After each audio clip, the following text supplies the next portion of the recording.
நாம் அனைவரும் முழங்காற்படிக்கு சென்ற நிலையிலே உன்னை கேட்பதை தாண்டி இருக்கின்ற புத்தி கேட்டாத அன்பை மாறிப்பார் முப்பாதம் அந்திரம் மரியாதை என்ற பாடலை நாம் செல்ல பாடுவோம்.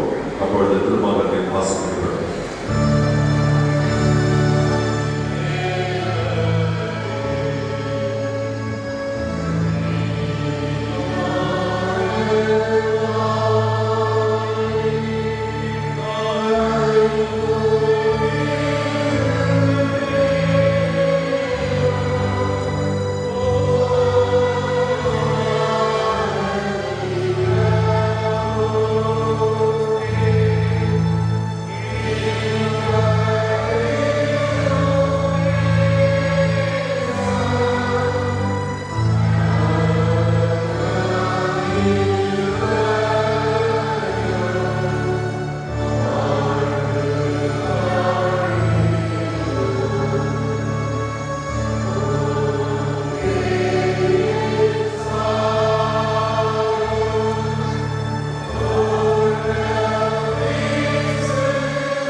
మేడం కొంచెం సైడ్లో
அன்பிற்கும் நிலையான அன்பிற்கும் அடையாளமாக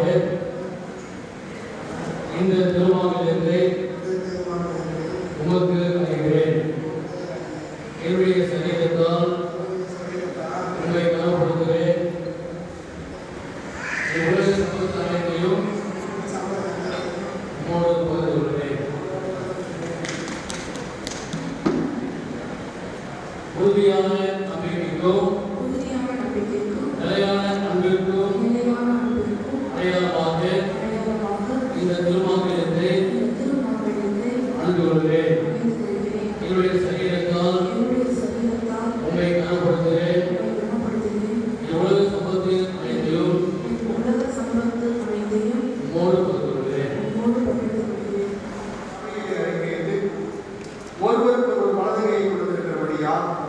பிதா குமாரன் பரிசுத்த ஆவியானவர்கள் உங்களை கடவுளுக்கு முன்பாகவும் மனிதருக்கு முன்பாகவும் நாட்டின் சட்டப்படி கணவன் மனைவி என்று அறிவிக்கிறேன். ஆமென். கடவுள் இணைந்ததை மனிதன் பிரிக்காதிருக்க கடவுள். ஆமென். வாங்க சைடில் வாங்க, கொஞ்சம் சைடாங்க.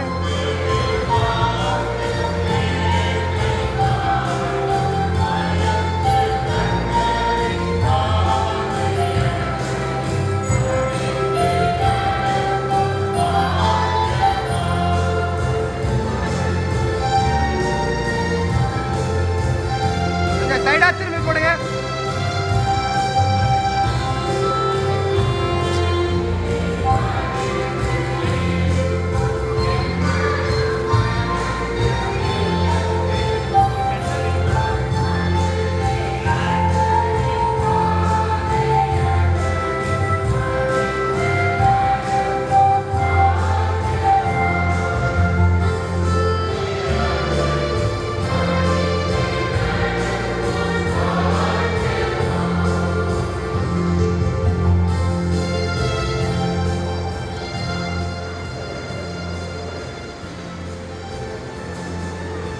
இப்பொழுது நீங்கள் திருமணம் செய்து கொண்டதினால் கடவுள் திருமணத்தை ஏற்படுத்தின வகையை குறித்து சில திருமறை வாக்கியங்களை கேட்டு உங்கள் மனதில் வைத்துக் கொள்ளுங்கள்.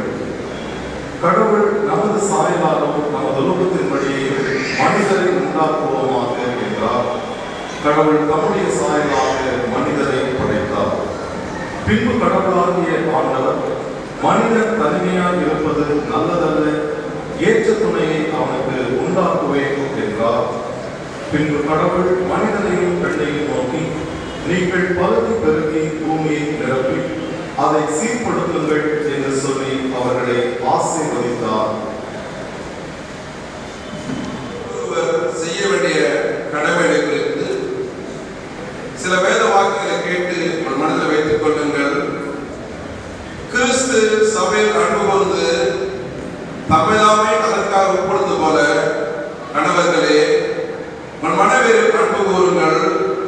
திருச்சபையை கரைதரை முதலானவற்றை ஒன்றுமில்லாததாய் பரிசுத்தமும் மாசற்றதும் மகிமையுள்ளதுமாக தமக்கு முன்பாக நிறுத்திக் கொள்ள வேண்டும் என்று திருவசத்தோடு கூடிய தண்ணீர் மொழியினால் அதை சுத்திகரித்து பரிசுத்தமாக்குவதற்கே நம்மை ஒப்புக் கொடுத்தார். அப்படியே கணவரும் தங்கள் சரீரங்களில் அன்பு கூறுவது போல தங்கள் மனைவியர்களும் அன்பு கூற படைப்பட்டவர்கள். தன் மனைவியில் அன்பு கூறுகிறவன் தன்னில் தானே அன்பு கூறுகிறார்.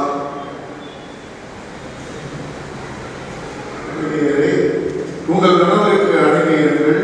கணவரில் யாராவது திருவசனத்திற்கு கீழ்ப்படியாதவர்களாக இருந்தால் பயபக்தியோடே கூடிய உங்கள் தற்போது நடக்கை அவர்கள் பார்த்து போதையின்றி தங்கள் மனைவியின் நடக்கையினாலே ஆதாயப்படுத்திக் கொள்ள வேண்டும் என்று அப்படி இருந்தது. சடைப்பிடுதல், பொன்னாபரணங்களை அணிதல், உயர்ந்த ஆடைகளை கழித்தல் ஆகிய புறமான அலங்கரிப்பு உங்களுக்கு வேண்டாம்.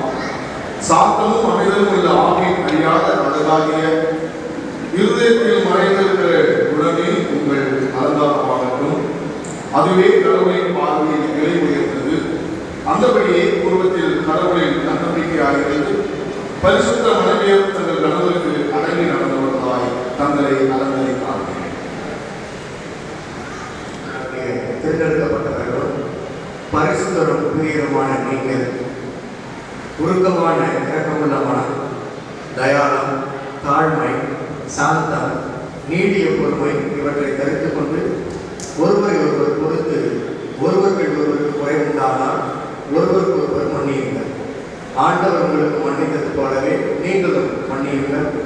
இவை எல்லாவற்றின் மேலும் பூர்ண சகுனத்தின் கட்டாகிய அன்பை தரித்துக் கொள்ளுங்கள். கிறிஸ்துவின் சமாதானம் உங்கள் இருதயங்களை ஆளுகிறார். அதை கற்றுக்கொள்ள முயற்சியின் ஆகினாலே நீங்கள் இப்பொழுது செய்து கொண்ட திருமணத்தினால் கடவுளுக்கு கனமும் உங்கள் இருவர வாழ்வுக்கு விருத்தியும் உண்டாகத்தக்கதாய் கடவுள் உங்களை ஆசீர்வதிக்கும்படி உங்களுக்காக வேண்டிக் கொள்வோமாக.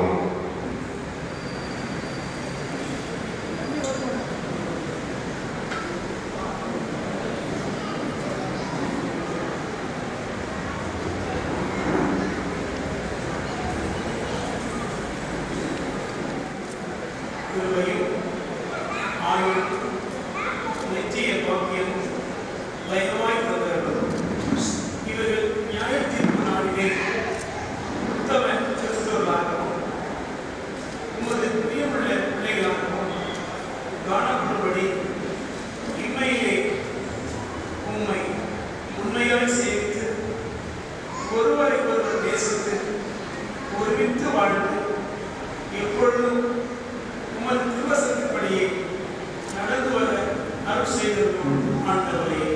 ஆமென். கர்த்தருடைய சொல்லுவோம். பரமண்டலத்தின் பிதாவே, உம்முடைய நாமம் பரிசுத்தப்படுவதாக, உம்முடைய ராஜ்யம் வருவதாக, சித்தம் பரமண்டலத்திலே செய்யப்படுவது போல பூமியிலும் செய்யப்படுவதாக. அன்றைய யார் எங்களுக்கார் ஏழு குடும்பமாய் எங்களுக்கு பண்ணி எங்களை சோதனால் செய்து ரட்சித்தரணும் ராஜ்யமும் வல்லமையும் மகிமையும் என்னென்றுக்குள்ளே சுவாமி. ஆமென். தேவ சமாதானம் எப்பொழுதும் உங்களோடு இருப்பதாக. ஆமென். ஆமென்.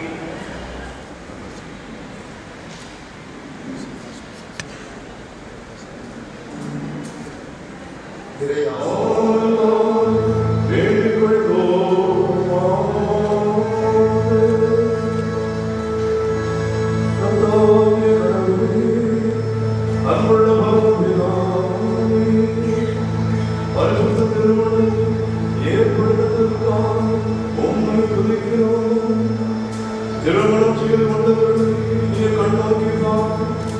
ஒருவர் ஒருவர் பேசி தெய்வபக்தியால் வாழ்ந்தவர் அவர்களை ஆசீர்வதித்து சொந்த காலத்தில் அவர்களுக்கு துணை செய்தவர். தாங்களெல்லாம் எவ்வளவு உண்மை சொன்னார். ஒரு சுற்றத்திற்கு அடங்கி வாழ்ந்து கடைசியிலே சாஸ்திரமான மோட்ச வாழ்வுகளை நீ கிருபை செய்ய வேண்டும் என்று எங்கள் ஆண்டவர் இயேசு கிறிஸ்துவின் மூலமாக உம்மை காணுவதை நம்பிக்கொள்ளுவோம்.